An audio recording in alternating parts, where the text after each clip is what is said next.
Who doesn't like a good trilogy?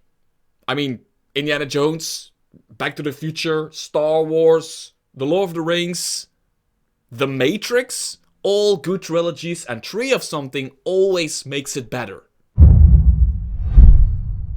Hi there, fellow roleplayers and game masters. My name is Mr. Tarask, and this is the Warlock Grimoire number 3, which I want to talk about in this video for you today and give a little sneak peek into what I think of it. This only has been delivered to my doorstep the day before yesterday, so I've been flipping through this. So this is more a first impressions thing than it is a full review of the Warlock Grimoire number 3. Now, if you do not know what the Warlock Grimoire series is by Kobold Press, you can click the link in the description below. There is the Patreon page from Kobold Press where you can support them for an amount of money each month, right? And you can get it in PDF form or in the physical form, and they are these little paper flappy booklets that are delivered to your doorstep and always talk about a certain aspect from the Midgard campaign setting. Sometimes it's a dungeon, it can be spells, it can be about genies, about undead, some NPCs, a city, an undercity, all kinds of seemingly random stuff that comes to your doorstep, and you can read and you can implement that into your Midgard game or any other game with some tweaking, of course, and some fiddling around, because it's Dungeons and Dragons. If you want to take something and put it in your own world, absolutely feel free to do so.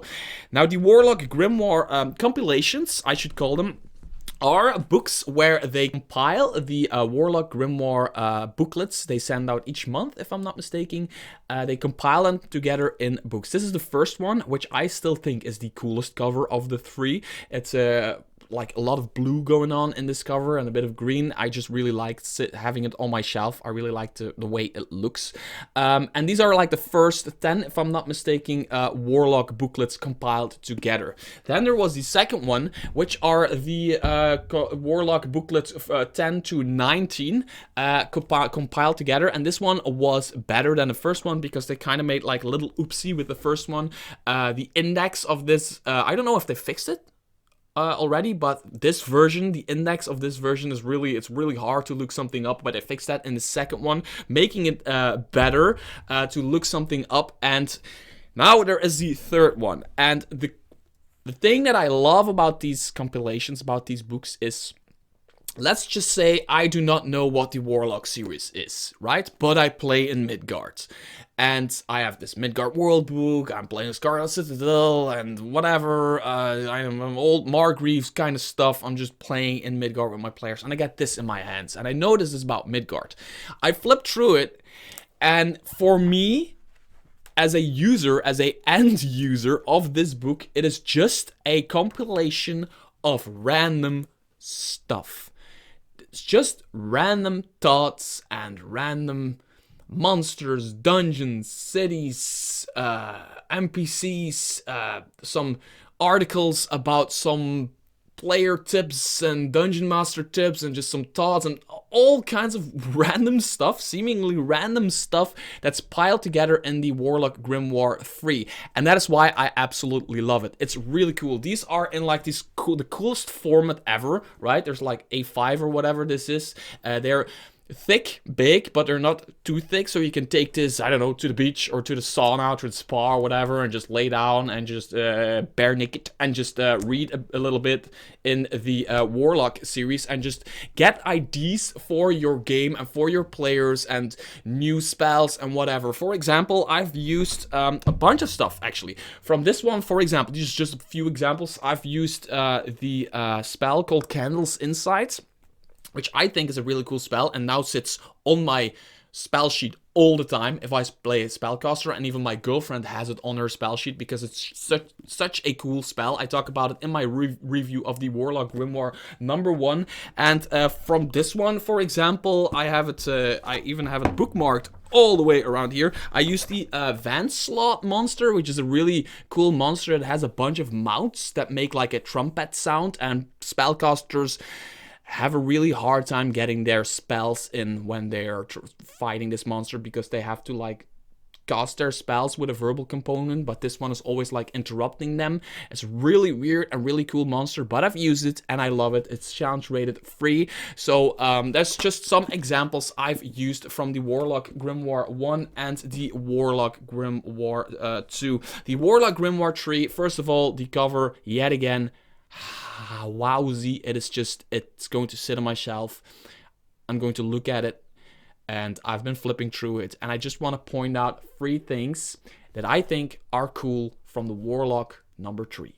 Really quickly, I want to say that if you are into Kobold Press stuff, like me, you should check the link in the description below to Shard Tabletop. Shard Tabletop is the virtual tabletop that works very closely with Kobold Press and have all Kobold Press stuff on their marketplace. The virtual tabletop is amazing. It's really simple to use, really fast. It won't get in your way if you're playing D&D, which is for me the most important part about a virtual tabletop. And you can buy everything from Kobold Press on there. As a matter of fact, I can give you a discount on some Kobold Press stuff if you click the link in the description below, and 20% discount on all of their subscriptions. You can start using it for free, check it out, see if it's for you, and if it's for you, make sure to check my link for 20% discount on your next subscription with Shard Tabletop. The first thing in the Warlock Grimoire 3 that caught my eye is actually an article called Killer Dungeons, an old school retrospective by Steve Winter. Steve Winter is of course a famous writer from Kobold Press,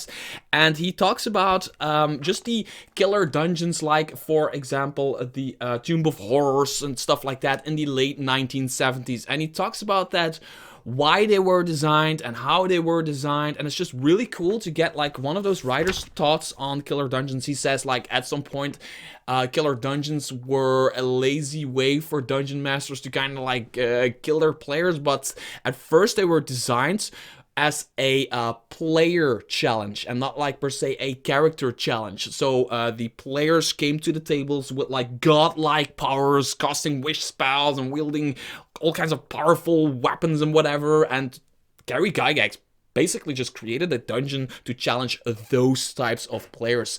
And it's really cool. It's just an article. It doesn't really give you anything for your world. It doesn't really give you anything to put against your players or whatever. It's just a really interesting article to read, and I think it's really refreshing to have something like this in the Warlock Grimoire 3. By the way, this might be a good time to talk about the artwork in these books, because the cover is always like super colorful, the back is always super colorful, super detailed, and then you open it up and you get like this old school feeling artwork from back in the days, which I really like. I really like that contrast. There's a bunch of great stuff in here. For example, just showing you some random things. So outside of like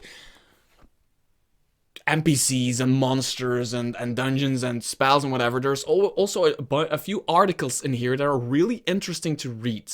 Something I also want to quickly say is that instead of piling all the Warlock books after each other in this book in a randomly way, they kind of fit everything and split everything up into a table of contents to make everything make sense. For example, there's a bunch of sections, one called Lore and Storytelling, Adventure and Dungeoneering, Monsters, Magic, Player Stuff, and there is like weird fantasy items, Dragon Templates, Guide to the Plains, the Stross Library, a Rat Tower. So they talk about Rat Tower, which is the city, like the town city kind of thing where Scarlet Citadel starts. So if you want to get some extra information on Rat Tower, you might find it in here. If you want to get some extra information into the White Forest, for example, there's a section in Midgard called the White Forest, and you might have read about it, but if you want to go a little bit deeper into that, these Warlock books are really good for that. So if you don't have like the Warlock booklets, it's really cool to pick these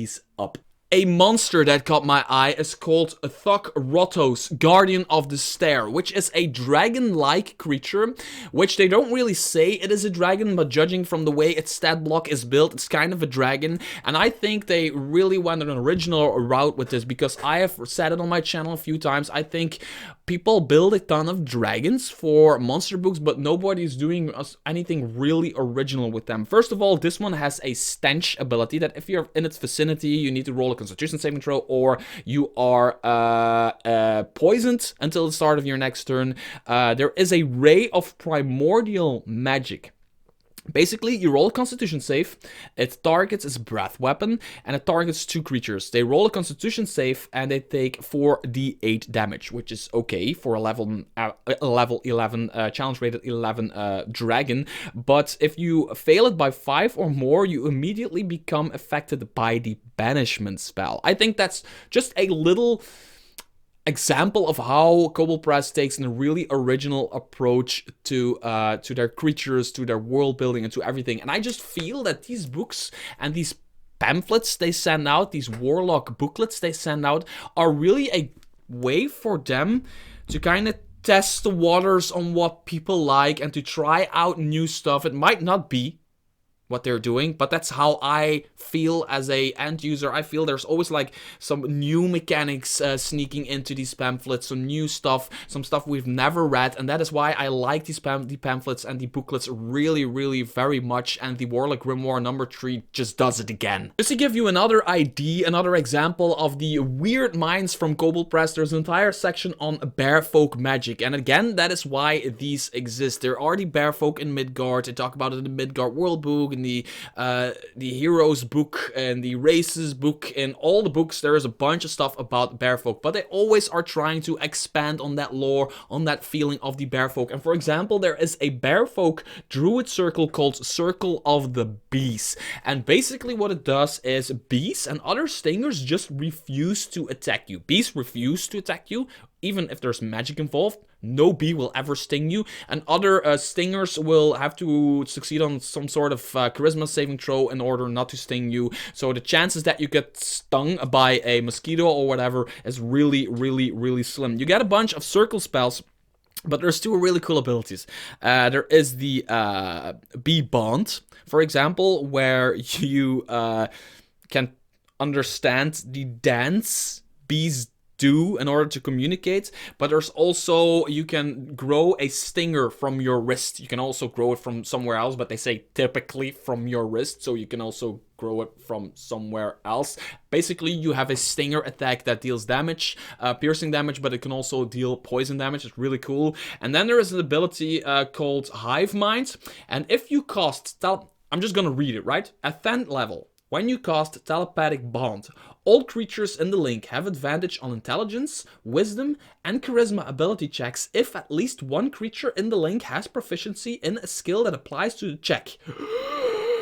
Additionally, if one creature in the link succeeds on a perception check to notice a hidden creature, or a wisdom insight check, all creatures in the link are treated as if they succeeded on the check. Finally, a linked creature can use its reaction to grant advantage on an attack roll to another linked creature it can see. I love that. It's a Circle of the Hive kind of thing, but they called it Circle of Bees. And I think it's really cool. You can understand bees. Bees will not attack you. And basically, you're a bear that loves honey and you love bees. So it's really stereotypical in a way and really funny and really Midgard.